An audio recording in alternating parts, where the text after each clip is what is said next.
McIlroy has his masterpiece. Rory McIlroy becomes just the 6th player ever to win a Grand Slam, to win all 4 majors. And what's so crazy about this is that he's basically been waiting either 11 years or 14, 15 years, depending on how you want to count it, to win this and get to this moment right here. Very, very emotional.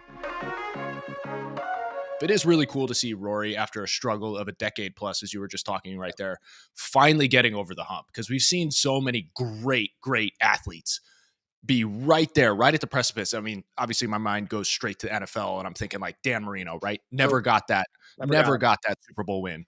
I mean, shoot, even Jim Kelly went to 4 in a row. Like, that's almost worse. So it's really cool to finally see a guy of that caliber get the W and have that mental fortitude to make it happen, because he could easily have come into that final round, fallen apart, as for all intents and purposes he's done in the past. For all intents and purposes he's done in the past. Also, he did this weekend and did on Sunday. He melted down. Absolutely like chaotic round for him. Like, he was leading after the first 2 days. It was like, okay, this might be the year. This is gonna be it for Rory. And so, like, the main thing that I'm taking away here is just, I mean, you touched on it, Scott, the mental fortitude of this guy to just have so much chaos and then still be able to come out on top. So this is that shot on the 15th. It's more fun with sound. Come on. 6 iron yesterday, set up an eagle. Is this enough? Do that intentionally. It is. Unbelievable. Oh, here it comes. At this point in the round, he's 2 over too. So he lost those 2 strokes. He's in a 3-way tie for first. And that was the differentiator right there. Honestly, that looks like the opposite of my drives off the tee. Mine just bends the other way and goes into the woods. So you have the skill set. I'm playing. You just can't point it the right way. He curves the bullet, as they say. Mike, I think Mikey might actually be the best golfer of us 3 here. I don't know, Scott. I've never seen you golf. What kind of golfer are you? Yeah, we've never golfed together. Well, I'm not as bad as I just made it sound, but boy, there are some that I'm just like, I probably should never touch a club again. Well, the thing with golf is you always, if you're an amateur golfer, you always have to downplay your level with whoever you're about to play with, just to take the pressure off of yourself. That being said, I'm really good. I'm like really good. I was a child prodigy. Okay. If I didn't choose football, I'd be in the majors right now, more or less. Yeah. More or less. Well, the thing about, speaking of child prodigy, like Rory kind of was. This is what is so inspiring about this win is basically, I don't want to call him the Tiger of our generation, but kind of. And he had a very similar sort of come up here in starting off as a little kid. And, he was watching Tiger on TV, growing up in Northern Ireland, came from pretty poor background. He was like an only child. His parents worked 100-hour weeks, like double shift. His mom worked the graveyard shift at a factory so they could pay for his golf lessons and pay for his golf career. And it ended up paying off. And so it was just really inspiring to see a dude come from that and then face all of this adversity and then face that 10+ year questioning of if he could actually do it or not. And then even within this weekend itself, having all of those ups and downs and all the adversity and then being able to come out on top. My question to you guys, do you think that golf is the most mental sport or game there is? It's one of them. I think I've mentioned before when this came up, tennis, wrestling, boxing, and MMA are probably the others that are in that top 5 because it's an individual sport. Not when you're comparing just like the mental side. There's so much more balance of physicality in those, I feel like, than golf.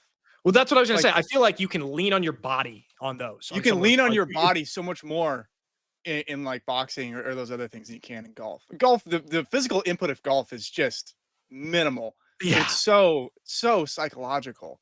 Like I've one never little thought, like just like in that, he's going up and down like that meme shows. And that's what golf is.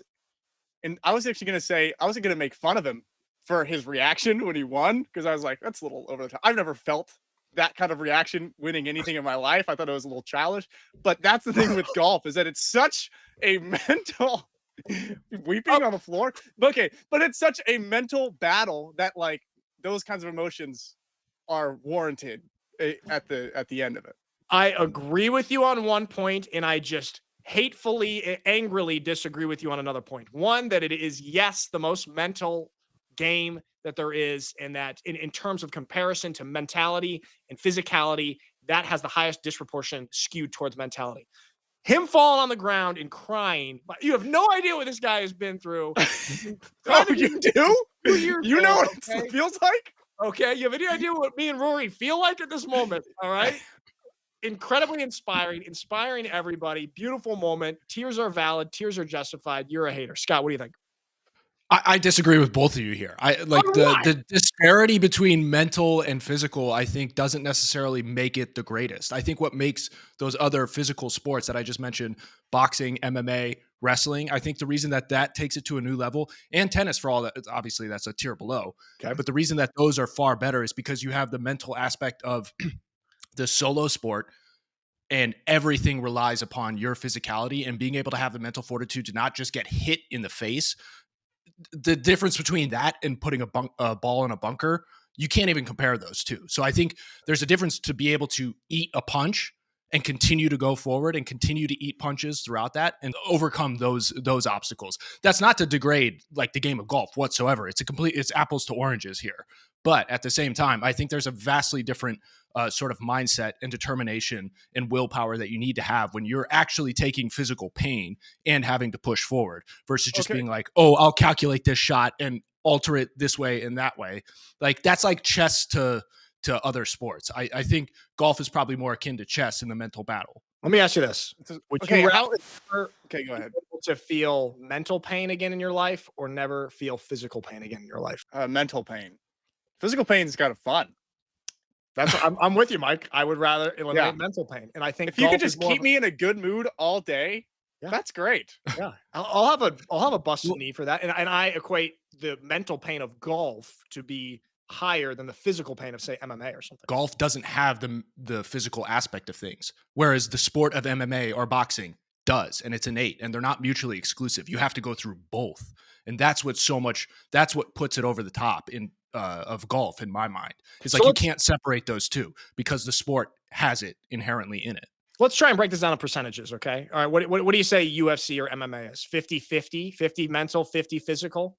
I mean, we always love to say in football it's 80% mental. 20% Yeah, physical. I would probably say there's more of a mental aspect to MMA than people give it credit for. Yeah, obviously you have to have your body trained to a certain degree in which you're able to perform, but the mental Okay, aspect of here's- things, you're literally getting beaten and you're supposed Yeah, to but here's the sustain that argument. and then overcome the other.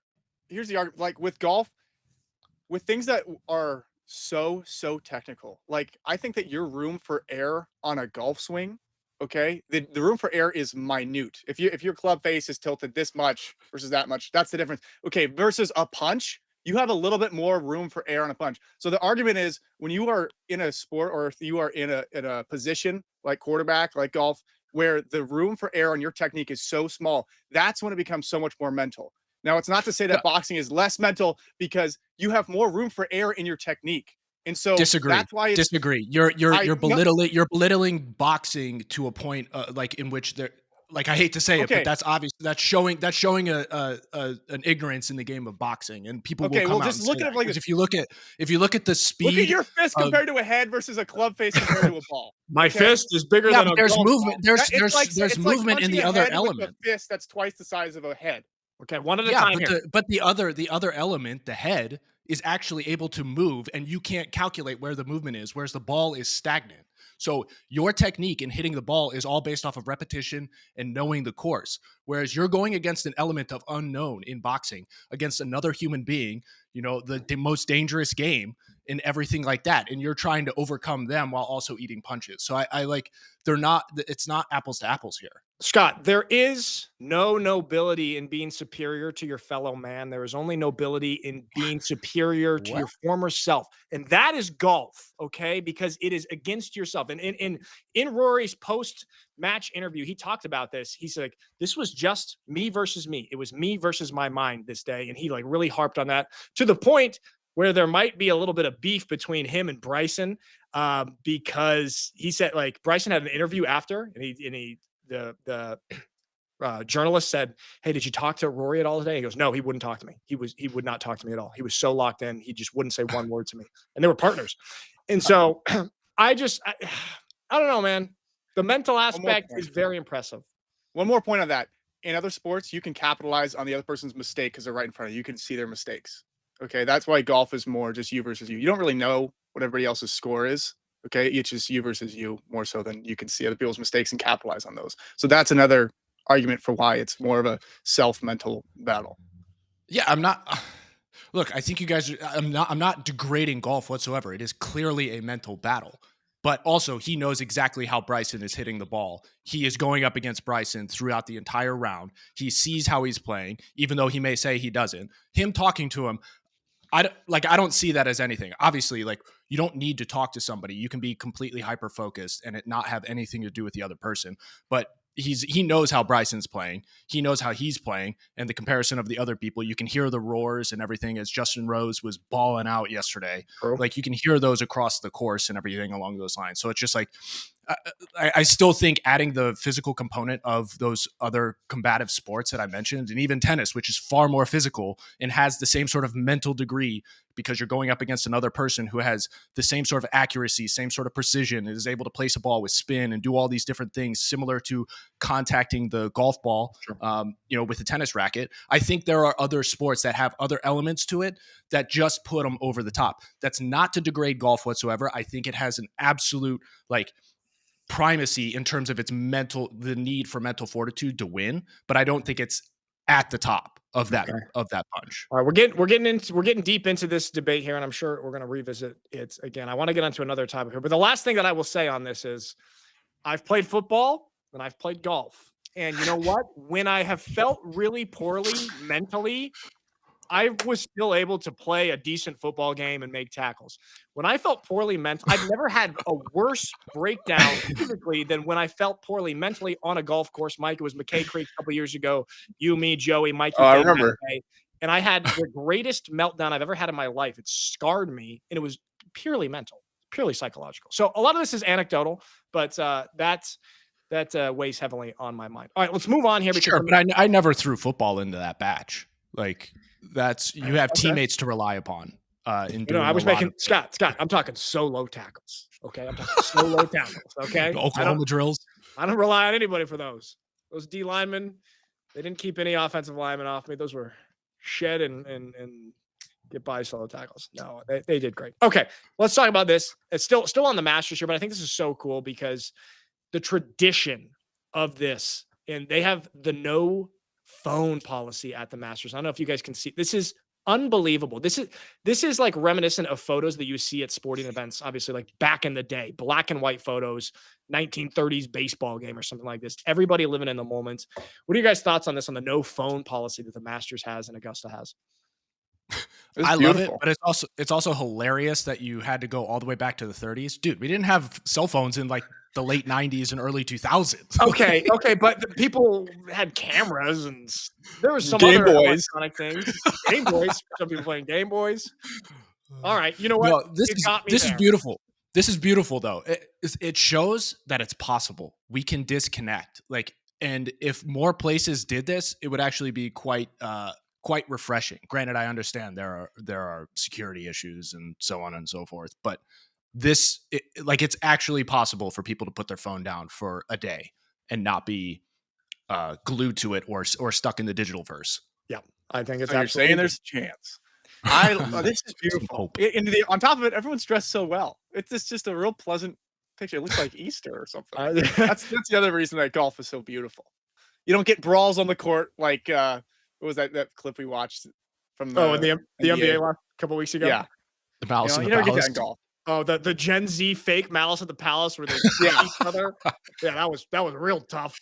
But this was really, really good for golf because obviously there's been kind of like this split here with the Live Golf Tour and then the PGA, and it's sort of like the tradition of the PGA versus this new shiny thing funded by Saudi Arabia, and these guys are getting paid a bunch of money. They're getting really paid. And this was a big win for the Masters and the PGA Tour. What are your guys' thoughts on that, on the Live Golf Tour coming in and trying to disrupt the sport? There's a whole lot packed into that. Obviously, there's been a shaking of the hands, or an apparent shaking of the hands between the PGA and the Live, and saying that there should be a merger here coming soon, which is a complete 180 to what it was when the Live was originally announced and started poaching guys out of the PGA with massive signings, like $300 million plus signings. Yeah.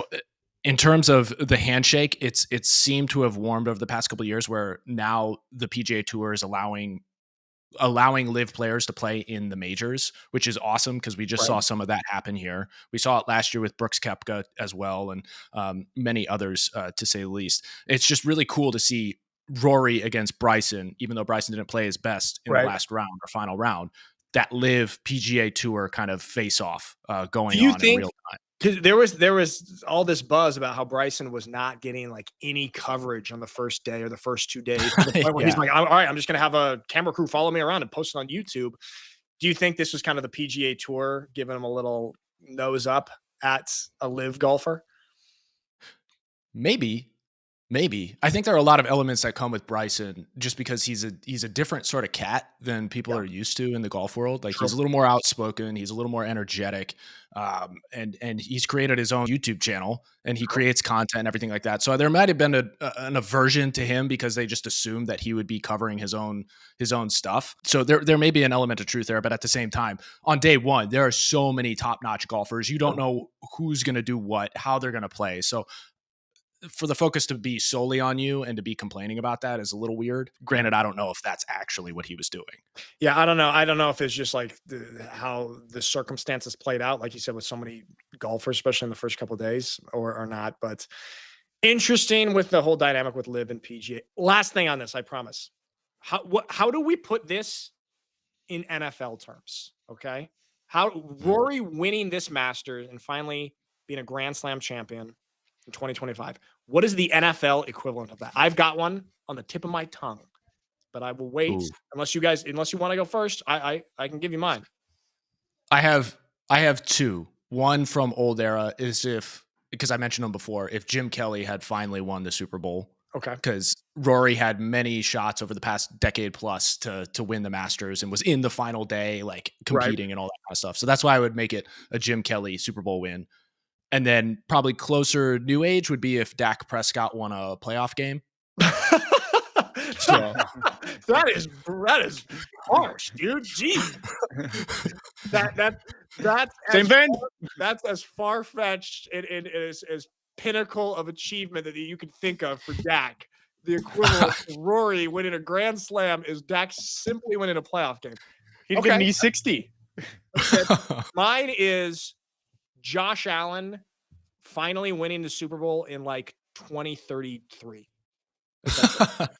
Like 10. When did he come in the league? 21, 20, or I don't even know when he came. 20? No, a little earlier. I think it was 2017. I think he's been in the league for a little bit. Okay. Then maybe let's call it 2030. 2031. We'll call it that. All right. Josh Allen finally winning Super Bowl 2031. That's maybe 14 years after he got in the league. That's my NFL equivalent right there. Okay. He came in 2018. Okay. Correction. Well, you know what? Then put me back at my original 2032. 14 years. 14 years. All right. So congrats to Rory and Northern Ireland. Shout out to Ben Horner, my friend from Northern Ireland, who introduced me to Rory when he was coming up in 2010, 2011. Wouldn't shut up about him. The pride of Northern Ireland. There you go. There we go. All right. So that's a feel-good story, a very feel-good story, in my opinion. Now let's get to a story that is, I don't think, as feel-good at all. Switching here to college football.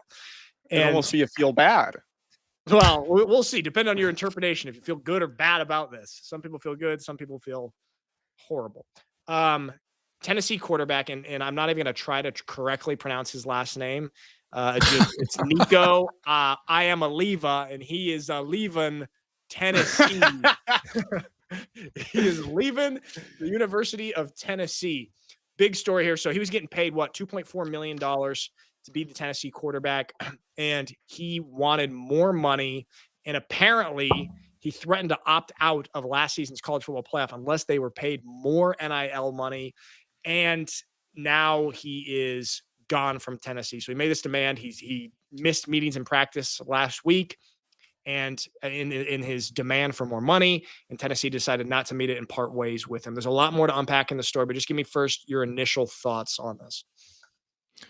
Boy, we're in such a sad state of affairs with college football right now, and college sports in general, because this isn't like a one-off. This is clearly happening, and as Josh Pate here is so eloquently speaking to, it's one thing for guys to demand more money. It's another thing for you to not have the foresight into expecting to play further and baking that into your NIL deals at the beginning, but to do it retroactively, I think is like that's unprofessional. Like you can't say, oh, now that we're playing another game, I need more money. It's like, no, dude, at the beginning of the year, if you're thinking, like I said, with some foresight, you need to bake that into your whatever deal it is. I know they're not necessarily contracts or concretized contracts specifically, but you got to think about that first and foremost. And then threatening not to play when you don't get paid after that's not put in writing beforehand is I think a little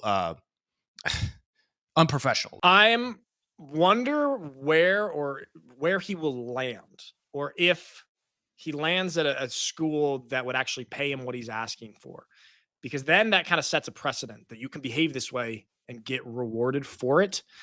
An interesting part of this whole thing is that Dan Lanning, head coach of Oregon, told Tennessee that Nico and his camp was like sniffing out and looking for a deal at other schools here. So Dan Lanning then told the University of Tennessee, hey, your quarterback is out here like trying to sniff for a deal and kind of going behind your back here.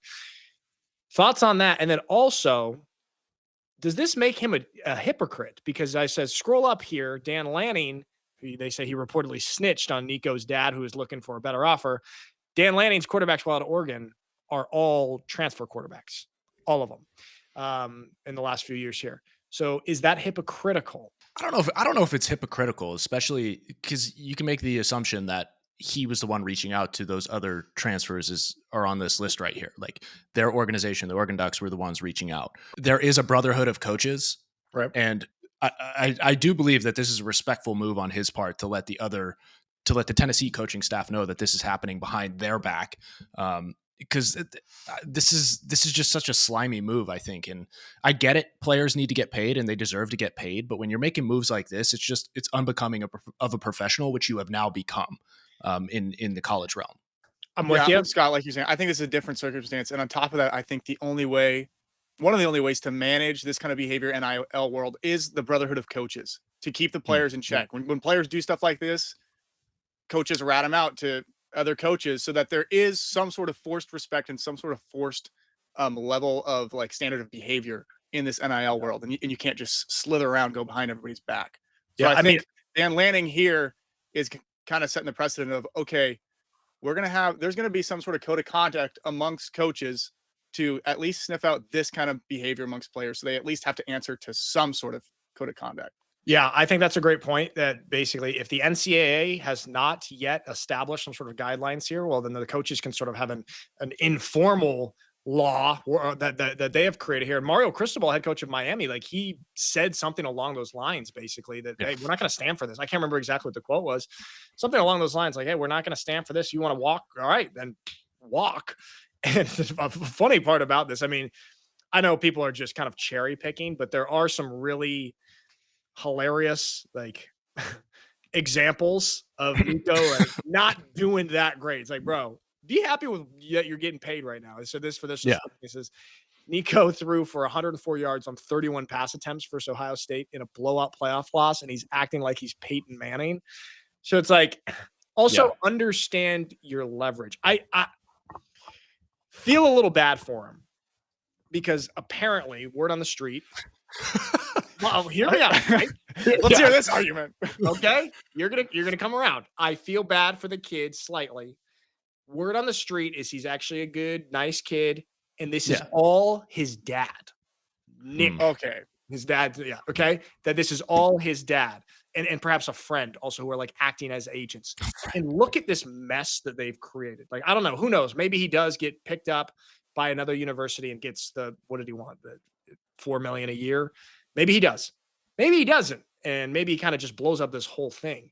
And so I do feel bad that it feels like he's getting bad advice, or the people in his camp are operating at a non-professional level.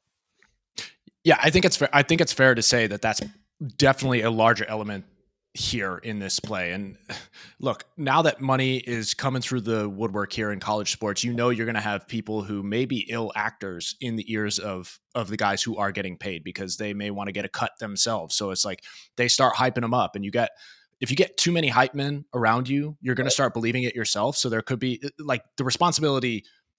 He's not free of responsibility in this whatsoever, but at the same time, there is an element of potential manipulation going on here from people who are outside or within his camp. So I do feel for him in that sense, but at the same time, yeah, you got to know, you got to have a realistic expectation or a realistic picture as to what it is you're worth. And if you step outside of that, there are consequences to overplaying your hand. And that's exactly what's happening here. Certainly. However, let me just, I don't know if I necessarily believe this. Let me push back a little bit. Carson Beck got $4 million a year from Miami. And he's been a bit lackluster. And so I think he was looking at some other quarterbacks like this. It's like, well, I'm better than this guy. If that's the market, then I deserve that too. So I think that there was and there's another example, I can't remember, but I think he was kind of pointed to some of these sort of players. Be like, well, I should be at least making what these guys are making. Now, if that is true or not, I don't really know where I stand, but just to kind of give a little bit of color perhaps to what they were thinking. Sure. But I still think there's a difference in the way in which that sort of thinking and that approach was how it was handled. Right. So you can have that thought. You can go to Tennessee and make those claims as he did. But to then start doing the backdoor conversations and reaching out to people, I think that's where it starts to get a little, hey man, like you're either in or you're out. So I get I get why Heupel was just like, nope, we're not dealing with this. Let's cut our losses here and move on, so that we can sustain the culture, the winning culture that we have here going on right now. And yeah, Nico was a big part of that, but at the same time, we can't have the cancerous or venomous sort of me thinking that this is definitely going to start energizing and building up. Exactly. And that was my next point here that I want to bring up. This tweet right here from Jess Schwartz says, I wonder how much the locker room played a role in Tennessee releasing Nico so quickly. I never thought NIL would affect the locker room so much, but this situation is unique. The highest paid player is holding out when he's not good enough to hold out. I can't imagine it sat well with teammates. And this is a super interesting aspect of NIL. And Mike, this reminds me a lot. Maybe it's a bit of a stretch, but maybe I won't say it reminds me a lot, but it reminds me a little bit, at least, of what happens here in Europe. Is that, okay, a certain amount of players are paid and a certain amount of players are not. Now, I know most of the guys on the college football team are at least on scholarship, but we know some guys that are playing in college and, hey, this guy's getting $300,000 a year. I'm better than him. I should be getting that too. And so it can create this strange dynamic. And that was super prevalent in European football. And now it feels like perhaps that's creeping into college football too. What do you think? Yeah, I agree. And that's actually something you're talking about college, some guys being paid, some guys not. As someone who was not paid in college my first year, I would point it out like crazy. If I won reps or was outperforming people in practice, I would be yelling it. I go, you're paying this guy, you're paying this guy. And I was a real brat about it. And that's the only reason they actually paid me, was because I was brat about it. Or else if they didn't think I was mean, like annoying enough to actually leave, there'd be no threat and need to pay me. So there is something to, being a kind of a piece of shit about it.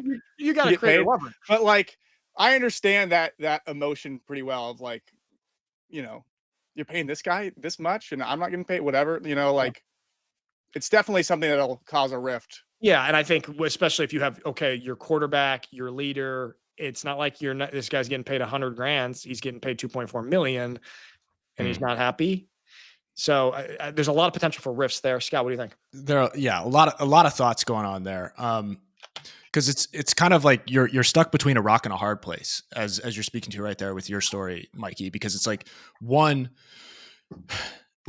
those guys who should get paid and should get some cash coming to them who aren't, they'll make the argument similar to how you did. But on the flip side of the coin, just as we're saying, Nico's approach is damning and damaging to a locker room.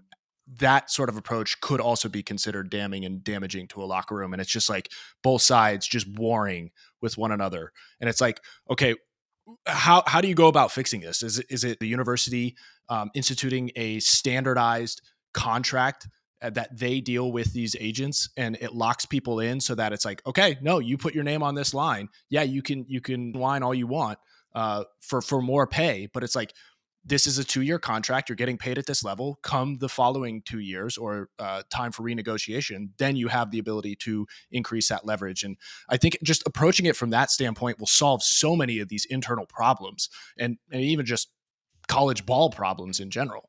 Yeah. I think that's the best way to deal with it. Now, the other thing is, if he does end up getting paid and then gets his teammates, headphones or something, maybe that'll, how these guys get big contracts and give everybody a little treat. That'll smooth some things over. Hey, sorry I abandoned you in wine, but hey, here's an iPhone. Everything's forgiven. Give me a new iPhone, sure.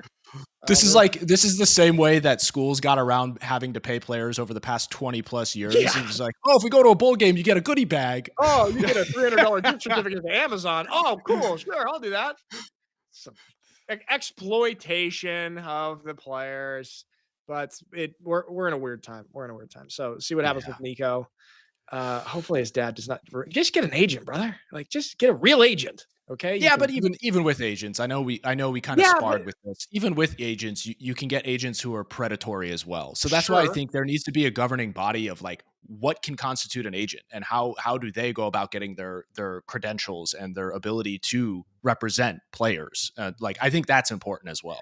I would say get an agent from like one of these big agencies who handle sports, CAA, whatever, what have you. And there's more of these guys that are repping college players. If you're already making 2.4 million, you think you can make more, you're probably attractive enough to some of these agents. And at least this wouldn't be so messy and handled this way, out of order, which has damaged his reputation, at least in the short term, whether we like it or not. And he's not the only one.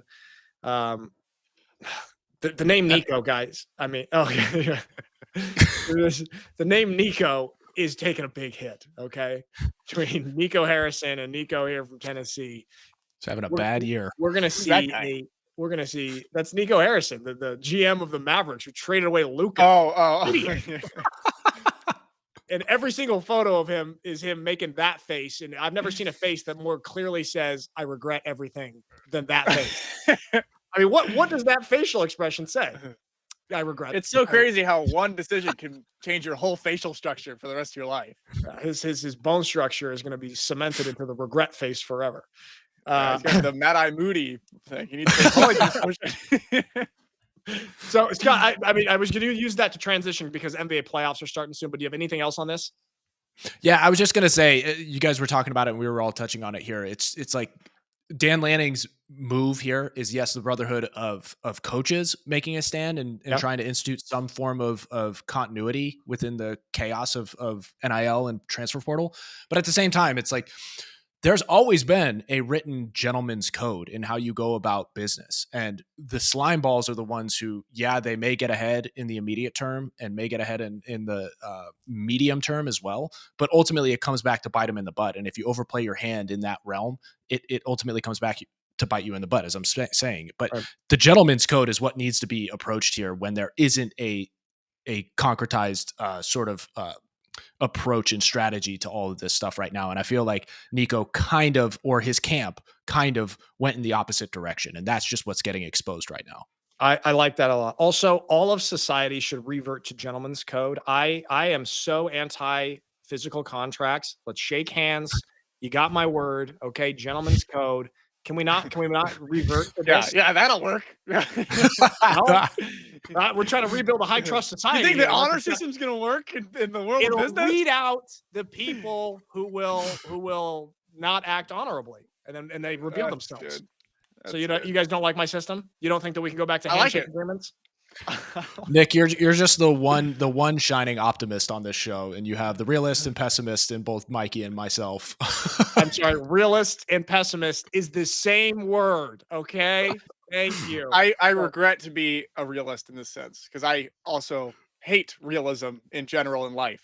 But realism is the dumbest mindset to have in life. Period.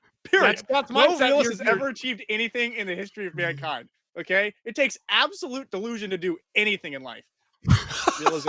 Realism has no merit. Well, okay.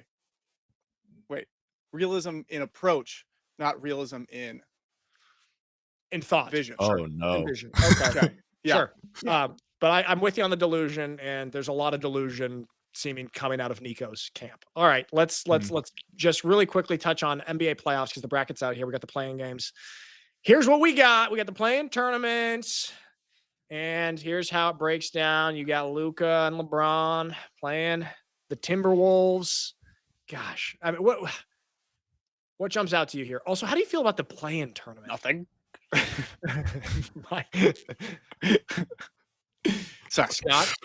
I'm fine with ginning up some sort of competition, which this definitely is.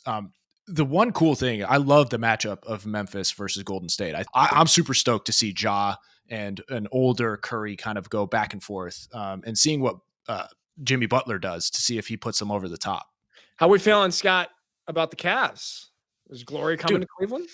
Love it. Love it. We got Defensive Player of the Year. We got a bunch of awards coming out of that roster, and it's just been such a quiet year. Obviously, because it's the Cleveland market, nobody wants to give them love. All we've been talking about is LA, a little bit of Boston here and there, some Joker, obviously Dallas. So I love the fact that we are quietly in the first spot, just dominating the East, and it's just going to continue regardless of who wins the play-ins. Two small markets as the number one seeds. Do you think the Lakers have a chance to get out of the Western Conference and actually make the finals? I feel like there's been a revitalization since Luka came. Yeah. I think because of Luka, I think they have a chance. I think that's the only reason. Do I think they'll go far? I don't have total confidence in that. We'll see here. Hopefully some happiness for the city of Cleveland, Scott. But speaking of this, so you see Skip Bayless go on this Jubilee thing where he debated. I thought it was actually kind of cool where he debated again. They did 20 like super NFL NBA fans because they've done these in the past for like political engagements, but this was the first time they did it for a sporting figure. And the funny thing is, I actually felt like this humanized Skip Bayless for me in a really interesting way. Because, we've consumed him so much as just 60-second or, 5-minute hot takes, unless you like watch his podcast and you watch him long form all the time. But here he was actually interacting with other people, and it didn't really feel like he was playing a character. And so, I don't know. I've not been a Skip Bayless fan like at all, but he earned a little bit of points back from me in this interaction here. What were your thoughts on it? I absolutely love this. Definitely wasn't on my bingo card for 2025, though. A lot of things that have happened in 2025 weren't. So no, your bingo card was wrong. Yeah, you suck at bingo, Scott. Bingo, Scott. Dude, I love this too. It's a great point there because we've only known Skip growing up. He's been Studio Skip the whole time, right? Yes. So him and Stephen A, when they were throwing haymakers at each other during the early days of First Take and all that kind of stuff, like, and then when he made the hop to Fox with Undisputed with Shannon Sharp and all that, like he's kind of been the same sort of Skip through and through. And social media has kind of brought him out a little bit of that shell. His podcast, the same thing. And this is just the next evolution. I do like seeing him in a scenario like this where you got all these dudes sitting across from him have been wanting to do this. This is their moment. Yeah. This is what they've been waiting for their whole lives to give their thoughts on LeBron James to Skip Bayless. And I applaud Skip for just jumping out there, and he's clearly not afraid. Everybody like assumes because he's just a frailer, older white man that he like wouldn't be willing to speak his mind. So I do respect him jumping in the seat here. Yeah, I want to take a look. Frail. He is, but he wears cool shoes. Optically, he wears shoes. Yeah, optically he's so like frail. Teenager. I want to let's just play this logos. clip really quick. I don't know what we got. I think Skip debating LeBron James versus Michael Jordan. Let's go. Let's see. Shooter by superstar standards, he should have 5,000 more points, but he's such a worse shooter than Jordan ever was as a jump shooter and a free throw shooter that it's hard for me to say, how can you call LeBron the GOAT when he's a lousy shooter?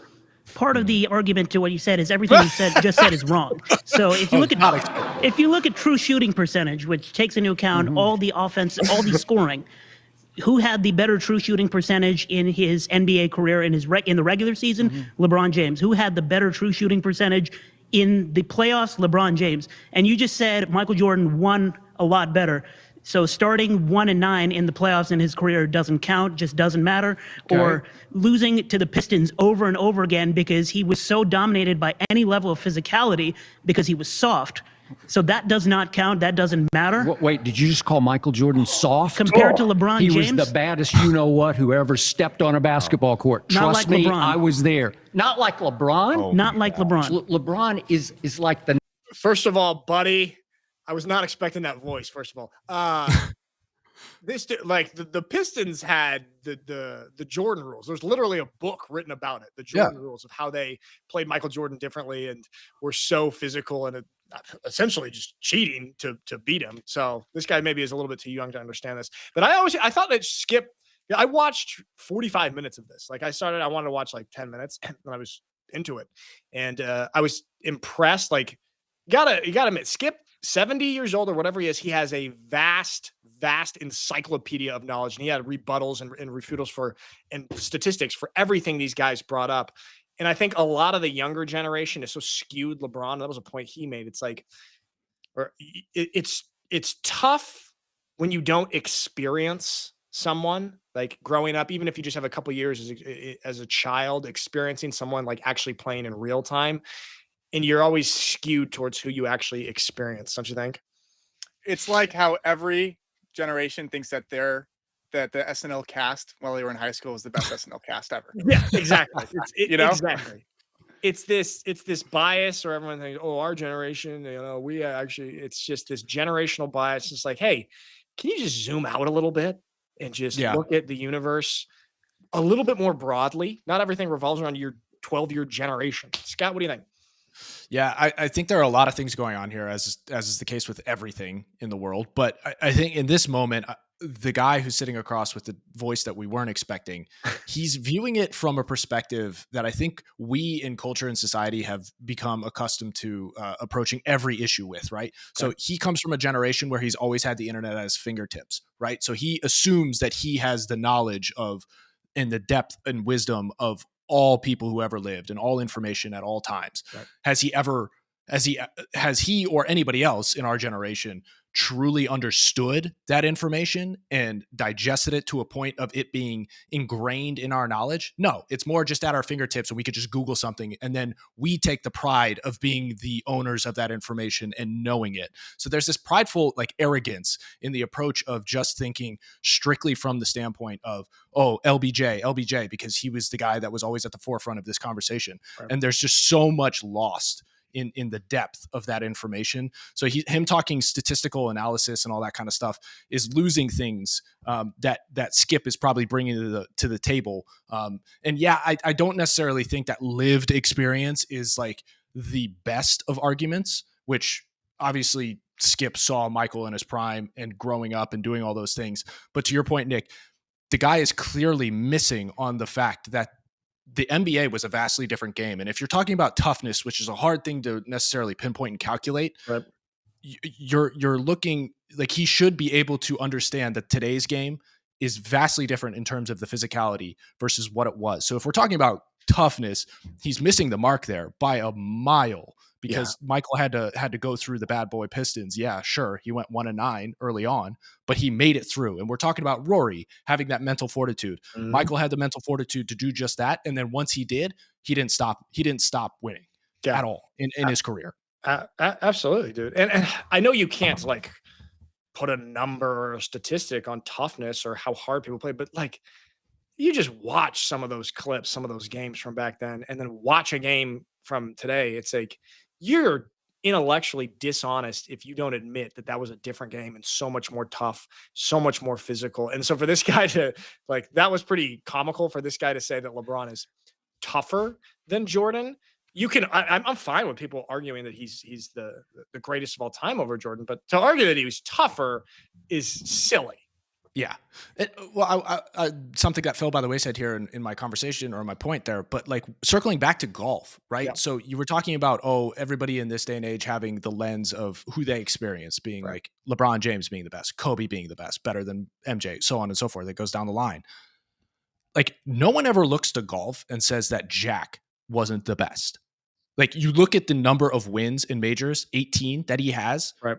And nobody's saying like, oh, Tiger in his prime is better. Like people have, for some reason in other sports, it's like they can't recognize that MJ, who is a close enough approximation to today's game. It's not like we're comparing necessarily the 1960s ball to 2020s. Right. It's like, dude, he was in the 2000s, late 2000s, still playing, or mid 2000s. Yeah. And so it's close enough comparison there to where you're totally, as you said, it's intellectually dishonest for you to think that it's just a completely bygone era of ball. It's like, no, that was like yesterday. Look, in all, yeah. for all You're intents and saying purposes. in golf, like people around golf are more objective about the argument of who the greatest is. That's what you're saying? Yeah, Pretty much. yeah. Yeah. Okay. Do you think that's just because golf's a game versus golf itself, and it hasn't changed that much over time? You know what I'm saying? Hey, I mean, it's you versus yourself. I think there's It's you versus yourself, but the technology of golf. So when Jack was playing, he was playing with literal, ball, club, all that kind of stuff had changed. But you're right. In terms of gameplay, it's the exact same thing. But that's why I say when people approach this conversation, it's like you don't hear people always having the conversation that Tiger Woods is better than Jack, right? There's just a respect and honor that is directed toward Jack, being like, Tiger is right there, right? He's right there and almost going to overtake him, and we want to see him do it.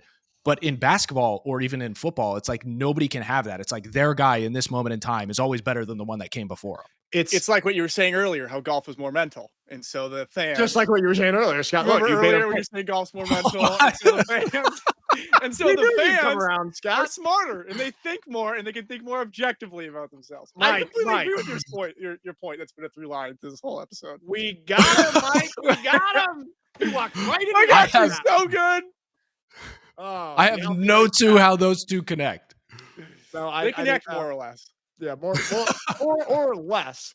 I would be interested, and I don't know. I'm not sure if there is any prominent figures who say this. A person of Skip's age, in their 60s, 70s, who has seen multiple generations of basketball and argues heavily that LeBron is the greatest. Does anybody come to mind? Because I like somebody who's kind of been through it. Everyone just seems to just harp on their generation. And so I'd be curious for an older person to be landed on LeBron. I don't think that'll ever happen, because when they're thinking about it, the time of Jordan was probably a period of their life that was so much better than their current period of life when they're watching LeBron, that the mental association is so much more positive when thinking about the Jordan era.